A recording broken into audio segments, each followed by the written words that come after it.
Hello everyone, we are back with Glenn Velvet Reviews today, and I've been getting asked questions about the fan that I got, the Lasko fan, about the installation, how does it hang, blah blah blah. So I want to do an update video. We'll see how much power this uses, whatever. But just to let you know, obviously anyone else that's on the channel watching stuff, if you do want to see any updates on anything, just leave comments down below. And I will, obviously try to make an updated video like I'm doing right now, because already 3 people asked me within the last maybe a month or so. So I might as well, do the update for them. All right, so we're going to go over hanging this up. So it does come with the bracket, as you saw. I already hung mine up, but I'm just going to rehang it with you so you guys can see what's up. Now, if you saw my other video, I'm using this right here. This is a computer monitor mount. It's a decent one. I think it's pretty heavy duty. I mean, it's good enough for this. I think I got it rated for like 50 pounds or something like that. So, and this, doesn't really weigh 50 pounds at all. I made sure I went into the studs and then I drilled it in, because the reason why you're going to want to make sure this is very secure in studs or something, because you're going to want to treat it like your microwave that's on top of your stove top, or there's going to be a lot of vibration. When you're pulling off the fan and you're moving it constantly, you're going to cause vibration. So with vibration, stuff is going to come loose if you don't secure it properly. I drilled mine in, did whatever. This is great. I tightened everything up. If you are moving yours around and it moves really easily, or when the fan turns on and then it moves easily, you just got to make sure that you tighten. There's a bolt on top of here you can tighten. You can tighten the nut right here. You just tighten up a couple of the screws, and then it will make it a lot more sturdy when you're turning it and stuff, because you're not going to want this to move while the fan is on. You'll be able to see that I kind of put this project together, obviously, because I wanted a powerful fan, and I wanted a fan that I could take off, because I have fish tanks. If you saw my other videos, I have saltwater fish tanks. We have a lot of pets, in the house. And I will sometimes leave the water on. I'll spill a lot of water on the floor. This fan you take right off, plug it in, turn it on, use it as a floor fan, and this thing is very powerful. This Lasko, it'll dry the floor up. So this fan has like many uses. It's not made obviously it's not oscillating, so you can't expect it to like move by itself. All right, so obviously, you got to let it. You got to have certain expectations for it. This thing was only under $100. They have ones that are $300 that are just like this, as powerful, that oscillate and do the whole thing. Hey, sky's the limit. If you don't have a budget, and if your budget is unlimited, then you can get sky's the limit for you to get whatever you want. But if you're like 99% of the world like me, you're obviously on a budget, and you have to kind of pay attention to what you're doing here. So that's kind of that's what's up with that. And then see, now I put this on, and now I'm going to put the fan here, and now the fan can hang up and blow, and I can just position the fan to wherever I need. It's really smart. I think it was really cool what I did. For the price, this was really cheap. I already had the wood. That thing in the back I think was like 30-40 bucks. If you really want to get like something crazy, like I said, it's going to be hundreds of dollars more. This is like, I think, pretty good job that I did right here. All right, so let's get this installed over here. So as you saw in the thing, this is the bracket that comes with it. So this is the wall bracket that's going to be in that box. I'm going to drill mine in. You obviously, you're going to put yours wherever you want. Now, I used, if you notice, I used very big washers, and I used number 14 size screws. So there are, number 3 head, number 14 size, maybe, 1/4 inch size. I don't know how you measure, but I only used, I go overboard. I'm a Virgo. If you see my videos, I go overboard in everything. It's just the way I am. I want to make sure if it's rated for 100, it's going to be rated for like 200, 300. This way I don't have to worry about it for a longer period of time. That's the only reason I kind of do stuff.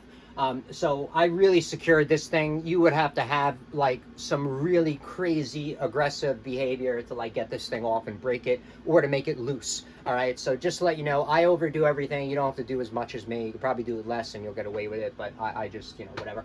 So that's kind of how the bracket goes. It's really simple. Now I put these here for a reason. These are here because I wanted mine to be facing up more. because of the remote control. I'll show you that in a second. So let's hang this up. So it's very, very simple. And then you grab the fan, you just, look at this, boom, on, done. How simple was that? Like, I mean, and then when you need it, you just take it right off, and then go dry the floor, aim it in the garage. Maybe you have a garage. This would be good for garages. You could take it off and put it, if you ever have a spill, you could take it off in your garage. I'm talking about like mechanic garages. I'm not talking about your house garage, yes, as well. But I'm saying for a mechanic's garage, this is pretty cool because you could take it off and then put it somewhere. And then you always have somewhere to put it off the ground. You know what I mean? If you, you're always going to have somewhere to put this, so it's not going to be laying around. So, I mean, I was really impressed by the whole setup when I got it. Like I said, you know, for the price of what you get and the power of it. This is a very powerful fan as well. It will dry out your eyes if you're very close to it.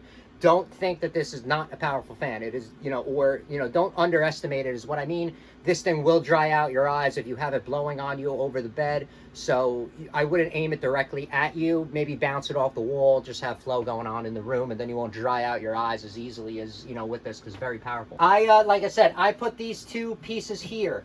That was to lift this out.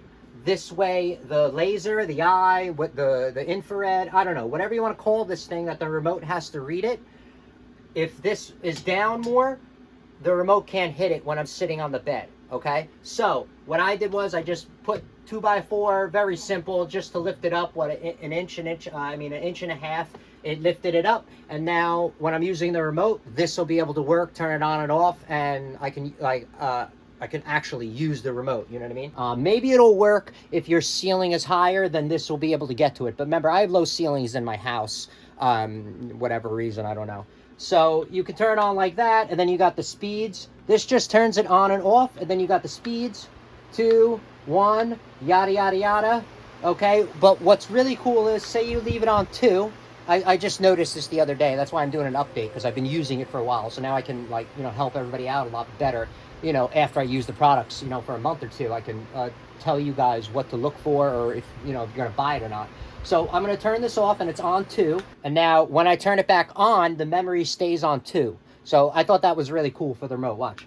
See? Now it stays on 2. So it doesn't automatically just go back to 3. So at least it's a little bit smart. I don't, like, this isn't a smart remote, as you can see, but at least it's a little bit smart. All right, so you guys can see that. So we're going to go through, obviously, the 3 speeds. You're going to see how much power, amperage it's pulling, so you guys know how many you can hook up in your garage, how much you can expect it to be pulling overnight, how much power, how much it's going to cost you, because cost the reason why you want to know electricity is because of cost, and also in older houses, thinner wire. As we progress in life and we're getting into the future, everybody needs more and more amperage and more power out their houses for all the electronics, jacuzzis, hot tubs, I don't care. Everything else that you guys have, if you know, 20, 30 years ago, we need a lot more amperage in the house. So that's kind of the reason why you want to know amperage, is because you want to know if you're going to have to increase your wire size from what it was 30 years ago. Because, like I said, in 80s and 90s, you know, they were only doing 100 amp panels on houses.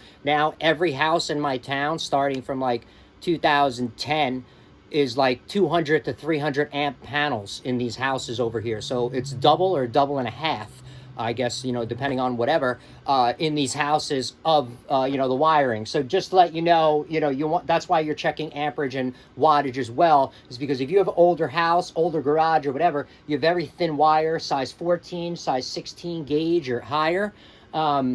It's going to be very thin. You're going to be starving this of power, and you don't want to do that, especially if you're running a bunch of them and you're running a whole series or parallel, whatever. As long as the amperage is a lot of amperage coming off the one circuit, that's what you're going to want to do. So let's turn this on. We're going to get this going. Let's see. 104, 106. So it didn't really jump up that much, as you saw. So it's been 30 seconds and kind of, you know, whatever.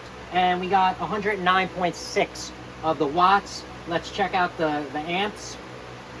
That's my volts coming in. My amps is 0.92.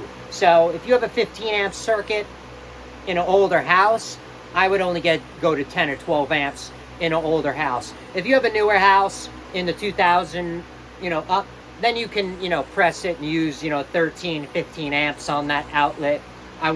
You know, you won't have to worry about it. But all right, so this is on 2. 0.78, so it dropped as the amperage, as you guys can see. It did drop. The low wattage was 94, whatever, who cares about that? That doesn't really do anything unless it was cycling on and off. So it is 94.4 watts at the 2, and then we're going to go to 1, and this will be the lowest setting that you can expect it to go on. And also you're hearing the sound of it too. You're only 3 feet away from it, guys, so you can't, you know, take that with a grain of salt, the sound. You know, if I was farther away, fine, but 87.7 we got on 1, and amperage we got 0.729. All right, so 0.73. Okay, and that's it. I mean, that's kind of what goes on. That's the power that you can expect it to use. And then, like I said, if you need it anywhere else or whatever's going on, it's already lifted off the ground, out of the way. Now I can just take this off, go lay it on the floor somewhere, aim it wherever. If you want to make this tight, all you do is just tighten down the sides. Okay, guys? Like, if this is really loose, see, like, if this is moving a lot and you don't like the way it's moving so much and it moves by itself, maybe, you just tighten the nuts a little bit on the side. That'll make this get a little bit tighter. So this way, you know, it's not floppy around and all stupid. All right, guys, so that is it for Glenn Velvet Reviews on the update of the Lasko that I got that people were, you know, questioning about in the comments. If you have any questions or comments, please post them down below. I would love to know. Also, subscribe to my channel. Join me on my review adventures as I try to put up stuff to help out the community, just like I get help from the community. All right? If you would like, please, you can support the channel by clicking on the link below if you want to order this, or if you're ordering anything off Amazon. I think I still get credit. If you hate me that much, then, you know, don't click on it. I mean, you know, if somehow I make you mad and you hate me, then, you know, you don't have to click on it. But it's cool to support the channel. You guys can always check back and see if I'm actually putting my support back into the channel that I am getting. All right, it's kind of what's going on. And thank you very much, everybody, for watching. Please come back, join me, and everyone be safe. I'm out. Bye bye, everyone.